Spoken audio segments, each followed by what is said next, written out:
In today's video, I am going to teach you how to unblock downloads in Google Chrome.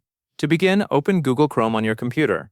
Once Chrome is open, look in the top right corner of the browser window. You should see the three-dot menu icon. Click the three dots to open the menu. After the menu opens, look for the option labeled Settings. Click Settings to open the Chrome Settings page. On the left side of the Settings page, find and click Privacy and Security. Once you are inside Privacy and Security, look for the option labeled Security and select it. Now you should see a section called Safe Browsing.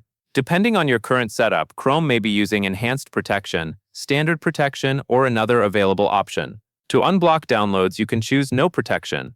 Choosing No Protection will remove Chrome's safe browsing checks, which means downloads will no longer be blocked by that feature. However, it also means Chrome will not warn you in the same way about malicious files, unsafe websites, or other threats.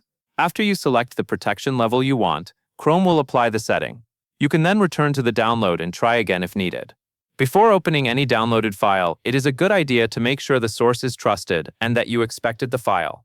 This is especially important if you selected No Protection, because Chrome will no longer provide the same safety warnings. That covers everything you need to know.